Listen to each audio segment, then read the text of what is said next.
India में problem ये है कि इंडिया में लोग बहुत ज़्यादा इग्नोरेंट हैं, ठीक है। अभी ये बोला आपने कि लोग अब देख रहे हैं, बट कितने दिन देखेंगे, बात ये है 7 दिन के अंदर ही गायब हो जाएगा मुद्दा का पूरा, और किसी को याद बिल्कुल भी सही नहीं बात है। एक नई खबर उठेगी, कुछ ना कुछ एक नया बवाल मचेगा कि यहाँ पे ऐसा हो गया, लोग उस पे अपना फोकस डाल के इसको पूरा भूल जाएंगे कि यहाँ पे क्या हुआ, किसका हुआ, किसने क्या किया। किसी को नहीं उससे फर्क पड़ेगा कि जस्टिस मिली कि नहीं मिली। सब अपनी अपनी लाइफ में कंटिन्यू करने लग जाएंगे और नए मसाले वाली चीजों में घुस जाएंगे, जैसा न्यूज करती रहती है।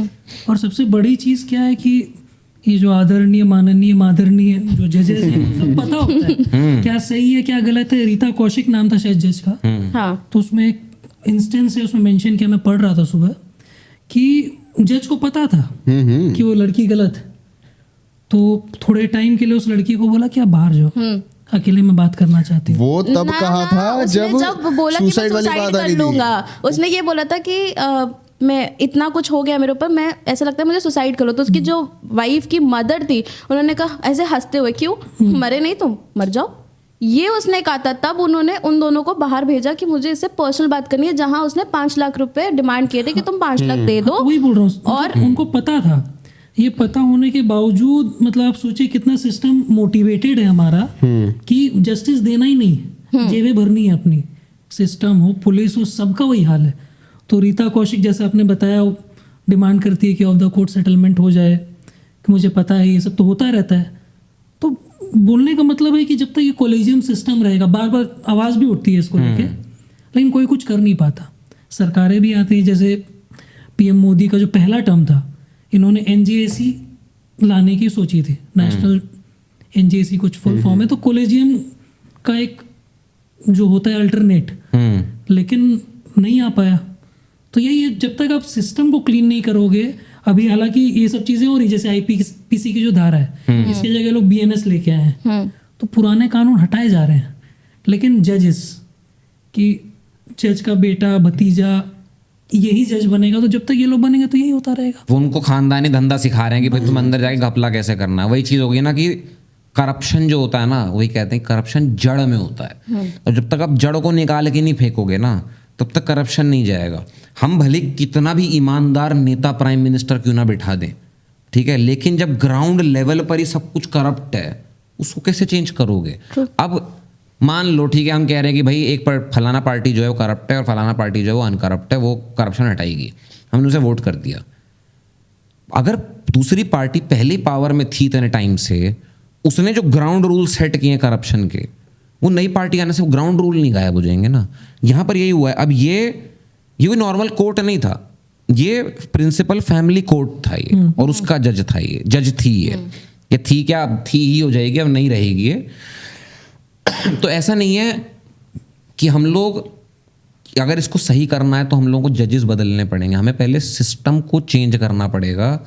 जब बात आती है कि भाई इक्वल राइट्स लाओ लड़कियों के लिए, मैं आज भी खुला शो पे ये चीज़ बोल सकता हूँ कि जो फेमिनिज्म का जो पूरा जो स्टांस था, जो कल्चर था, या जिस लिए फेमिनिज्म मूवमेंट आया था, उसमें जितने गोल्स थे ना लड़कियों के, सब पूरे हो चुके हैं। तुम्हें इक्वल स्टेटस चाहिए था सोसाइटी में, तुम्हें मिल गया। तुम्हें एक वोटिंग राइट्स चाहिए थे, मिल गए। तुम्हें ड्राइविंग करनी थी जो पहले अलाउड नहीं था, मिल गई भाई। कोई ऐसी लिबरल कंट्री इस समय नहीं है, कोई ऐसी डेमोक्रेसी नहीं जहाँ पे ये सारे रूल्स अप्लाई होते हों। तुम्हें था कि भाई इक्वल हमें जॉब करनी है मेन की तरह, मिल गया भाई तुम्हें। अब लड़कियों को ये चीज़ समझनी पड़ेगी कि भाई मेरे को किसी एक मैन ने ही, ये कोई ऐसे मैन थे जो हमें मानते थे कि हाँ भाई लड़कियों के पास भी इक्वल चीज़ें होनी चाहिए, इसीलिए पॉसिबल हो पाया है। पहली बात तो ठीक है, कोई होगा ऑफिस के अंदर जो कह रहा होगा कि हाँ भाई सही बात है, लड़कियों को भी काम पे आने देना चाहिए। तो अगर सब लड़के ही थे तो लड़के ही डिसाइड कर रहे थे ना फिर कि लड़कियां आएंगी कि नहीं आएंगी। तो कोई ना कोई तो लड़का रहा होगा ना जिसने कहा होगा कि भाई नहीं, ये स्टीरियोटाइप तोड़ते हैं, लड़की को अंदर आने देते हैं, वो काम करने देते हैं, वो इक्वल तुम्हें दे दिया। अब अगर तुम्हारे साथ उस जगह पे मिसबिहेवियर हो रहा है, या उस जगह पे तुम्हारे साथ तुम्हें नीचा दिखाया जा रहा है, कुछ दिखाया जा रहा है, तो फिर वो वहां पे उस इंसान के माइंडसेट की प्रॉब्लम है, ना कि सोसाइटी की। ठीक है, ट्रू। इसी में जब हम लोग ये देखते हैं कि भाई अगर इक्वल सब कुछ लड़की को मिल चुका है, तो अब फेमिनिज्म को क्या चाहिए, फेमिनिस्टों को क्या चाहिए? अब चाहिए उनको कि शनि शिंगणापुर मंदिर में घुसना है। हाँ, अब ये है कि भाई जो चीज लागू नहीं होती है, मतलब लागू भी कैसे बोलूं मैं, देखो जब मंदिर की बात तुमने करी, ठीक है, वो एक रिलीजियस मैटर हो गया। रिलीजन अपने हिसाब से चलता है। अगर तुम्हें हिंदुइज्म के ऊपर ही उठाना, तो ऐसे बहुत सारे धर्म हैं जो लड़कियों को किस तरीके से ट्रीट करते हैं हम सब जानते हैं। Agreed. अगर मैं रिलीजन को हटा देता हूं एक बार को, मैं आता हूं कि भाई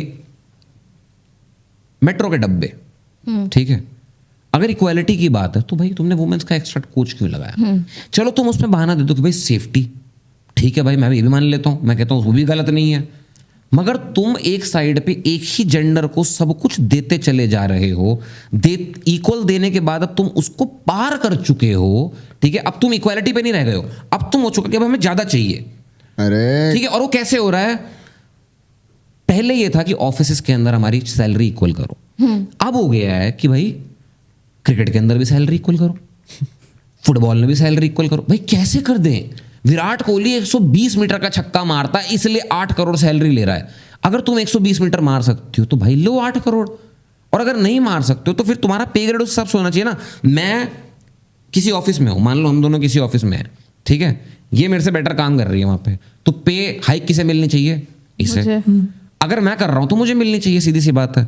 बहुत सारी ऐसी जगह होती है जहां पे कि फीमेल डोमिनेट नहीं कर सकती कुछ फील्ड्स के अंदर। तुम्हें इक्वालिटी चाहिए ना, आके ईंटें उठाओ जरा कंस्ट्रक्शन साइट पे, तब होगी इक्वालिटी। कितनी उठाती हैं यार, कितनी come on. कितनी? अगर आज हम लोग जब आ रहे थे हम लोग, ठीक है, जब आपको मैं लेकर आ रहा था, आपने ऊपर आसमान में देखा था कंस्ट्रक्शन पे, कम से कम नहीं तो तीन आदमी 30वें या 35वें माले के ऊपर एक क्रेन लगी क्रेन हुई लगी है, थी। और क्रेन पे 3 बंदे खड़े हुए हैं हार्नेस के बिना। तीनों कौन है? लड़के। लड़की कभी नहीं जाएगी उस जगह पे। ये वो मैटर है। अब आप कहो एक्सेप्शन कि भाई 1000 लेबर हैं, 1000 लेबर में से 5 लड़कियां हैं, ये इक्वालिटी नहीं है। बट 500 लड़के लाओ लाते ना। नहीं है, ये सोच के कुछ, ये वाला ये टॉपिक है कि लाते नहीं है, ये सोच के कि शायद नहीं उठा पाएंगी, इतना दम नहीं होगा। यही तो बात वही है, तो चीज है ना, यही फिर तो यही बात तो है। पॉइंट आ जाता है वहीं। फिर उसमें equality 5% वो भी तो है ना जो उठा लेती है। जिसका काम उसी को साजे। हाँ, अब आप बोलो कि भाई फैशन इंडस्ट्री के अंदर लड़कों को हाई पे क्यों नहीं मिलता? हाँ। लड़कियों को मिलता है। क्योंकि उनका टेस्ट बेटर होता है क्योंकि लड़कों से। I agree. लड़कियों के कपड़े ज्यादा बिकते हैं फैशन के बेसिस पे। लड़के फैशन उतना नहीं देखते। फर्स्ट ऑफ ऑल लड़के देखते हैं कि भाई मैं ऑफिस जा रहा हूँ तो शर्ट पहननी है, घर पे रह रहा हूँ तो पजामा पहनना है। लड़के वैसे देखते हैं, लड़कियां अलग तरीके से देखती हैं फैशन को, इसलिए वहां पर लड़कियों का पे ग्रेड ज्यादा है। अब मैं आके खड़ा हो जाऊँ कि नहीं भाई मैं लड़का हूँ, मैं भी करूंगा, मेरे को इक्वल पे दो। कितनी लड़कियां हाँ बोलेंगे कि हाँ दे दो?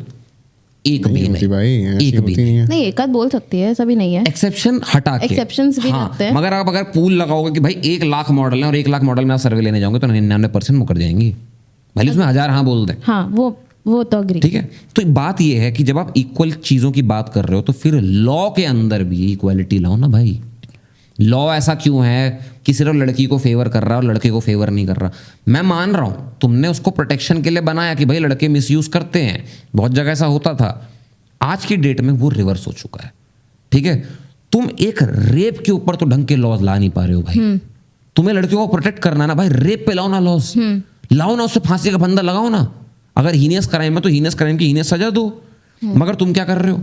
नहीं, वहां पे लॉ पास नहीं होगा, वहां पे लॉ पास वो जब पोएट्री पढ़ने लग जाता है, पोइट्री पढ़ने लग जाते हैं, शेक्सपियर बन जाता है। शेक्सपियर बन जाते हैं, उसमें प्रोटेस्ट हो जाते हैं। वहां पर जो 4 दिन के लिए नारे लगते हैं, इंडिया गेट के ऊपर कैंडल जलती है, उसका किसी को याद ही नहीं होता कि भाई ऐसा भी कुछ ऐसा कांड कुछ हुआ था। वो बंगाल के अंदर बंगाल हुआ। वाला। भाई क्या हुआ उनके कल्प्रिट्स का? कुछ भी नहीं। कुछ किसको नहीं पता है पता, क्या हुआ? वही जो ये बोल उस रहा था। हॉस्पिटल में एक और बार ऐसा केस हुआ है। हाँ। वापस अभी रिसेंटली हुआ, पिछले 1 हफ्ते पहले ही। केस हुआ, एक्शन कहाँ अभी है? थोड़ी देर पहले वही तो बोल रहा था कि कोई इंडिया में अगर भी केस आ जाएगा, मीडिया हाइप कर देगा, हम पुराना भूल जाएंगे। अभी अतुल, उससे पहले हम रेप केस पे थे बंगाल के, लेकिन क्या हुआ हमें नहीं पता आज की डेट में कि वहां पे क्या हुआ है, इस क्या केस चल में- रहा है, हमें नहीं पता। ये वाला भी यही होगा, आज है क्योंकि हाइप मिल रहा है। जैसे ही हाइप मीडिया की खत्म हो जाएगी, कोई ऐसा केस आ जाएगा कि अरे वहाँ ये हो गया, वहाँ हो गया, हम ये भूल जाएंगे, हम नहीं याद रखेंगे कि कुछ ऐसा हुआ था। तो अगर आपको ये क्लिप पसंद आई और आप कोई और क्लिप देखना चाहते हैं तो यहाँ क्लिक करें, और अगर आप पूरा शो देखना चाहते हैं तो यहाँ क्लिक करें।